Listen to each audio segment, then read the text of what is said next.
Hello pagans, welcome to my garden. I'm Chameleon Jackson. I'm a green witch and today we're going to be looking at some useful flowers that I use. We've got 5 to look at. We've got Nasturtium, the Tom Thumb variety, Heartsease, the Johnny Jump Up variety, Cornflower, a polka dot mix, Forget-Me-Not, Indigo, and Lobelia, the Crystal Palace variety.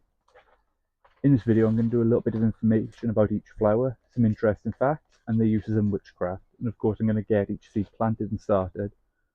The sources of information I used for this video are The Green Witch by Erin Murphy Hiscock, The Garden Apothecary by Christine Iverson, and The Witch's Herbal Primer by Amy Cesari. The video is of course going to set up the garden and there will be more to come, but I'll explain that at the end of the video, so let's get planting.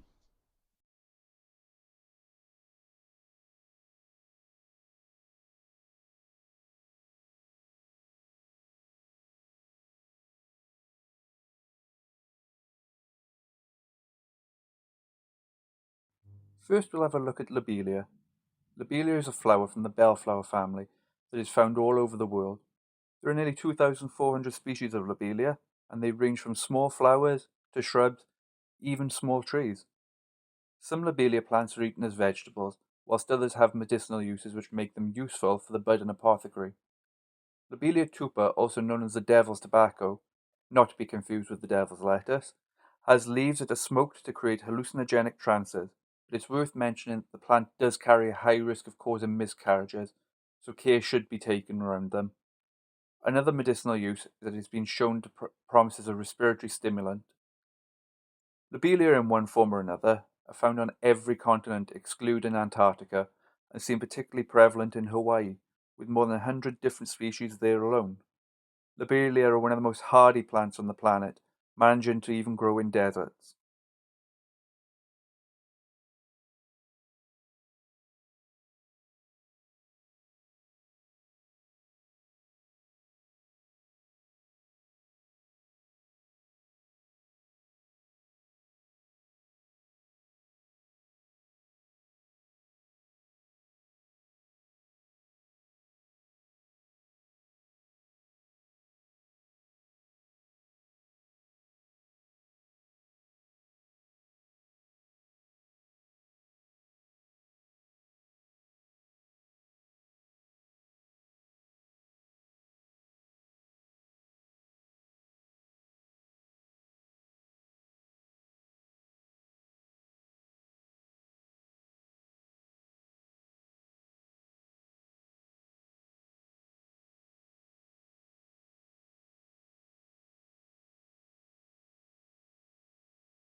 Next, we have the beautiful cornflower.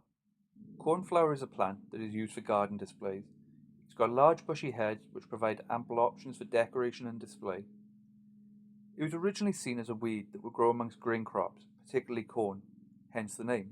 Although wild varieties are quickly losing habitats as modern herbicides are used, they have, however, found their way around to more temperate climates as ornamental plants, but also through seed contamination in crop seeds. Cornflower have both food and medicinal uses. In food, it's popular to make natural food colorings or as garnishes, and the petals can be eaten raw. Its medicinal uses generally revolve around its anti-inflammatory properties, and it's said to have benefits for gut health.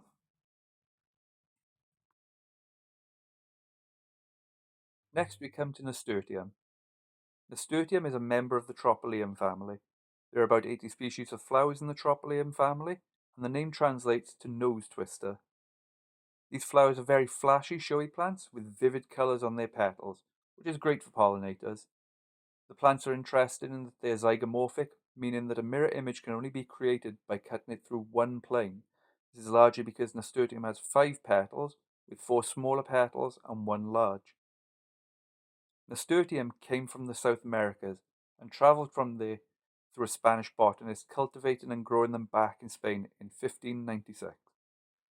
The seeds were passed around botanists from there, with a Swedish botanist giving the flower the name Tropaeon because the shape reminded him of a Greek military practice of hanging beaten warriors' armour from poles as trophies, making these tom thumb flowers one of the most unexpectedly metal flowers you'll ever find. Nasturtium and other tropalium flowers, like our other seeds, have both culinary and medicinal uses. In food, the flowers can make exceptionally flashy salads and stir-fry, and is said to have a peppery flavour, but it really shines in its medicinal uses. Nasturtium is actually prescribed as an antibiotic in Germany, and has historically been used to treat respiratory and urinary tract infections.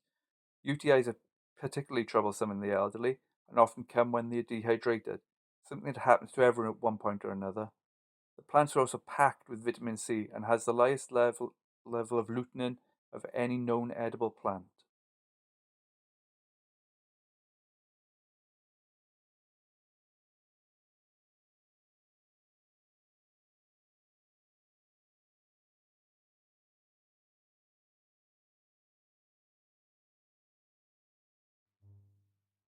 Next, let's look at the humble forget-me-not. Forget-me-nots are plants that are native to Eurasia, but hybridization means they've been able to grow all over. They belong to the Myosotis family, which translates from the Greek word to mousure in reference to the shape of its petals. Symbolically, and perhaps suitably, forget-me-nots are used by the Alzheimer's Society as their symbol, a badge honouring those affected by the illness and reminding us that our loved ones are still in there. In folklore, there's a story that the flower got its name from a knight who, when walking along the Danube with his love, fell and was swept away. As he was pulled by the current down the river, he threw a bouquet of flowers, shouting, "Forget-me-not." Outside of its decorative uses and uses of declarations of love, forget-me-nots have no uses for human consumption, although they are excellent pollinators.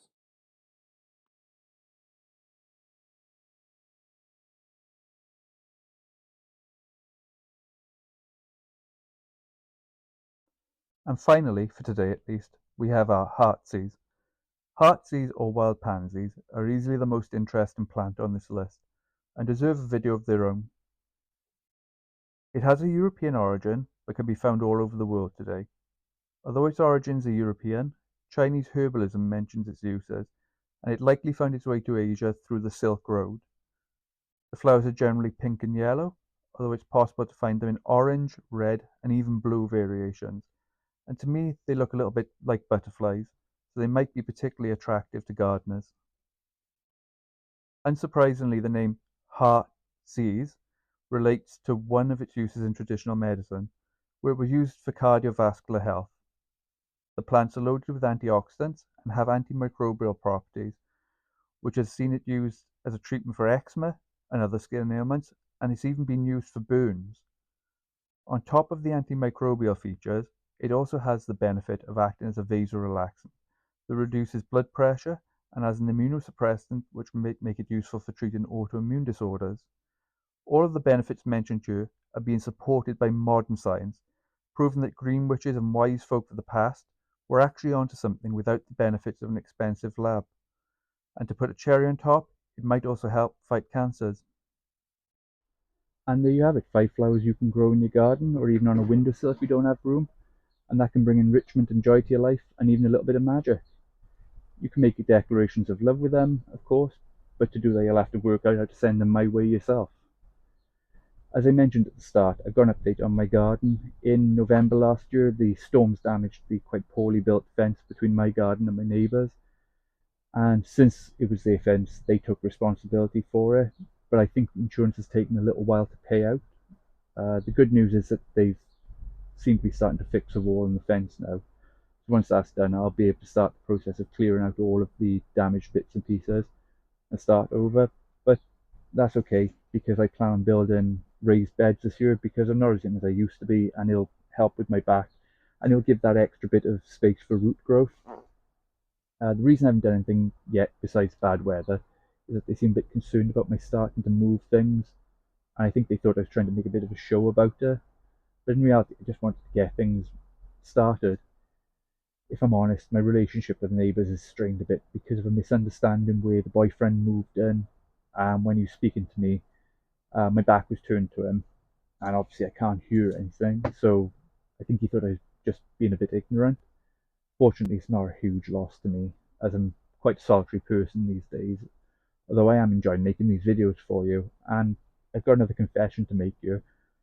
Outside of the unscripted videos that I spoke of in my card, this is the first script without AI helping me, so I'd appreciate the feedback on that. I felt like the scripts AI helped with making videos flow, but they weren't authentic. They're quite stiff, and they made me feel a bit weird reading them. I don't think the speed of putting a video out is a good enough trade-off for being authentic myself, and I don't have anything to hide, and there's freedom and truth. As the summer goes on, I will be revamping the whole garden, as I said. Raised beds, new greenhouses, and new plants. I'm keen to share that with you. But I'd love you to share your garden tips, activities, and anything that takes your fancy with me. So I'll link my socials in the description and hope to see you there. Thank you as always for spending time with me. It's been a real honour, as it is every time. If you want to keep the ritual going, leave a comment below. If you really want to keep the spirits happy, consider subscribing. I'm sure Hal would really love it if you shared these videos with your friends to spread his beautiful face around. Thank you for watching and have a beautiful day.